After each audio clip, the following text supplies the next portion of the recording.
keterangannya di pengadilan. Kalau kita baca putusan 04 itu, disebut ketidakhadirannya itu karena memang dia tidak diketahui lagi keberadaannya.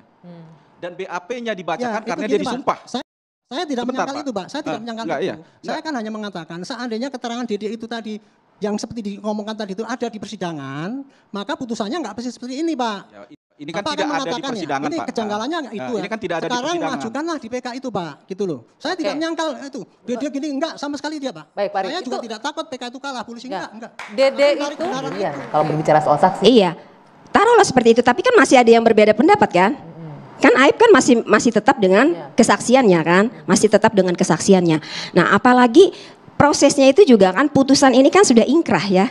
Udah ingkrah dan sudah juga pernah dilakukan banding, pernah juga dilakukan kasasi gitu kan. Nah, itu sudah melalui proses-proses yang sesuai prosedur. Kalau kita bicara misalnya, oh ini peradilannya tidak benar. Oh ini hakimnya semua tidak benar. Sekarang pertanyaannya berapa institusi, berapa orang yang terkait dengan kasus ini? Dari kejaksaan, kepolisian, kejaksaan, hakim, majelis hakim dari kehakiman. Nah, sekarang kenapa sih bisa jaksa menerima pelimpahan kasus itu? Kalau misalnya dari awal itu dianggap oh ini tidak ada suatu kebenaran. Oke, sebentar sampai sana. Bang Guntur, ini hanya kebenaran versi Dede saja dan setelah 8 tahun kenapa baru sekarang dia mau muncul untuk memberikan kesaksian?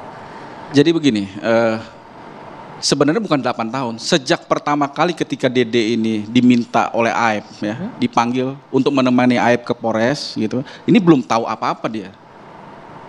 Datang ke Polres, dijemput oleh oleh si Aib ke Polres. Di Polres ketemu dia dengan Rudiana gitu. Diminta supaya menjadi keterangan. Dia bilang, "Saya tidak mengetahui ini peristiwa. Saya tidak tahu." Sudah. Iya, itu sudah dijelaskan oleh Dede tadi. Pertanyaan kenapa baru sekarang? Kenapa waktu itu tidak? Kenapa baru sekarang? Karena pada saat itu kesempatan itu tidak ada. Hari ini seperti yang disampaikan oleh Bang Farhat, kesempatan itu muncul kembali dan dia menggunakan kesempatan itu untuk menyampaikan apa yang sesungguhnya terjadi. Gitu. Sehingga ini menjadi hak dia, hak Dede untuk menyatakan kebenaran. Peristiwa yang dia alami sendiri. Ya, bahwa itu tidak ada. Gitu. Nah, jadi itulah yang menjadi dasarnya bagi Dede.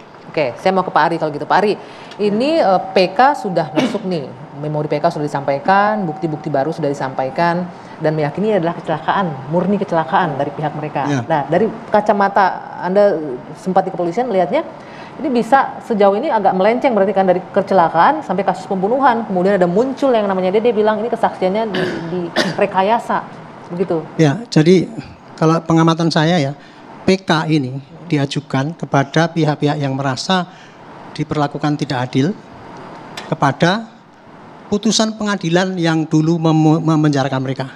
Sasaran PK itu adalah itu. Ya.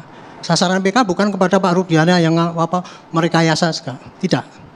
Sasaran PK adalah untuk menganulir putusan yang dulu itu memenjarakan 8 orang itu. Betul. Karena proses persidangannya banyak kejanggalan. Betul. Ya. Itu yang dinamakan PK. Nah, tadi ya, apa yang disampaikan oleh itu tadi Pak Dede itu tadi, seandainya itu disampaikan dulu di dalam persidangan tahun 2016 itu, pasti putusannya nggak seperti ini. Kan gitu kan? Seandainya siapa yang mencabut Liga Akbar itu dulu disampaikan di dalam persidangan seperti itu, hakim tidak akan memutus seperti yang sekarang ini terjadi. Nah, ini adalah perdebatan antara suatu kebenaran, ya gitu kan. Sementara yang dulu itu kebenaran itu adalah sudah diuji dengan berkas yang diperiksa oleh jaksa, artinya itu berkas itu sudah diuji, formalitasnya sudah, dan materialnya sudah cukup untuk menuntut. Sudah diuji oleh hakim di pengadilan tingkat negeri, tidak ada dissenting opinion. Nah, sebentar Pak Ari, tahan dulu sana. Tadi Mas Farhat bilang Dede kesaksiannya nggak pernah didengarkan ya, Bang Guntur bilang ya di pengadilan. Bagaimana itu proses peradilannya bahwa saksinya nggak dihadirkan? Saya kan tidak tahu apakah itu disampaikan apa tidak. Bapak-bapak ini kan juga tidak mengatakan, tetapi di dalam putusan pengadilan itu kan ditulisnya kan semuanya kan kayak gitu. Keterangan ini begini, keterangan ini begini gitu. Makanya begini ya, yang diperdebatkan sekarang adalah kebenaran, kan gitu kan. Mungkin yang disampaikan tadi benar, saya akui itu mungkin benar. Apa yang disampaikan oleh Kata itu benar semua gitu. Cuman kan pada waktu persidangan yang dulu itu kan tidak pernah ada yang ngaku seperti sekarang ini. Akibatnya jadilah putusan yang seperti ini. Oke, nah, sebentar. kalau itu mau dikoreksi, pakai PK ini Bu, gitu loh.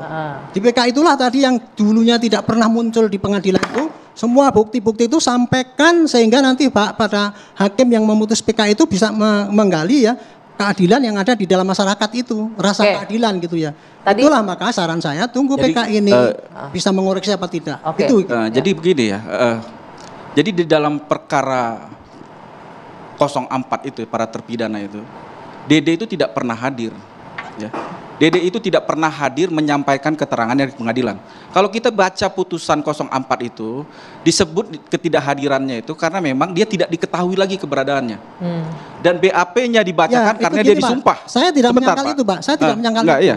Saya kan hanya mengatakan seandainya keterangan Dede itu tadi yang seperti diomongkan tadi itu ada di persidangan, maka putusannya nggak persis seperti ini, Pak. Ya, ini kan tidak ada di persidangan, ini Pak. kejanggalannya itu ya. Ini kan tidak ada di persidangan. Sekarang majukanlah di PK itu, Pak. Gitu loh. Saya tidak menyangkal itu. Dia gini enggak sama sekali dia, Pak. Baik, Pak Ari, saya juga tidak takut PK itu kalah, polisi enggak.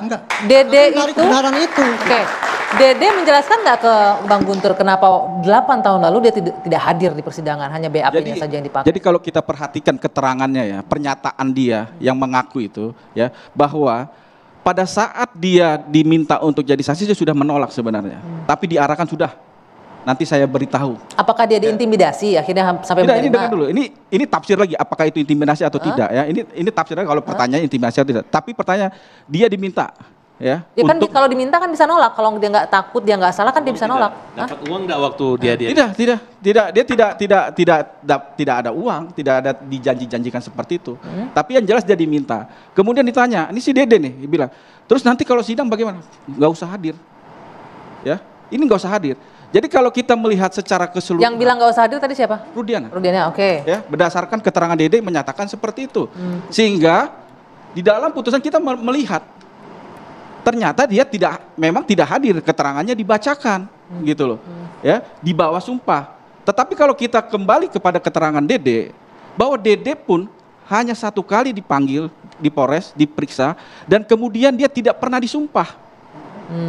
Nah, ini yang menjadi persoalan, ini yang menjadi permasalahan ya terkait dengan perkara ini. Maka kita berusaha untuk mengungkap seluas-luasnya, sebesar-besarnya. Saya bisa memahami bagaimana Dede berusaha jujur, tapi saya juga bisa memahami Pak Ari mengatakan kenapa waktu itu kalau memang nggak diintimidasi, kenapa nurut-nurut aja? Apakah apa yang posisi yang menguntungkan buat Dede sampai dia harus mengikuti arahan Rudiana dan Aep? Jadi kalau ini kan bicara soal relasi kuasa ya. Pada saat itu Dede tidak tahu, dia dihadapkan seorang polisi, diminta untuk memberikan keterangan dan dinyatakan sudah sampaikan saja, nanti diberitahu.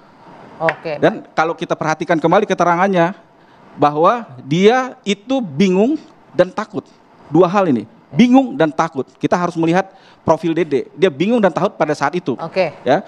Kenapa takut? Karena dia sudah berada di dalam Polres dan kemudian berhadapan dengan Rudiana. Baik, nanti saya akan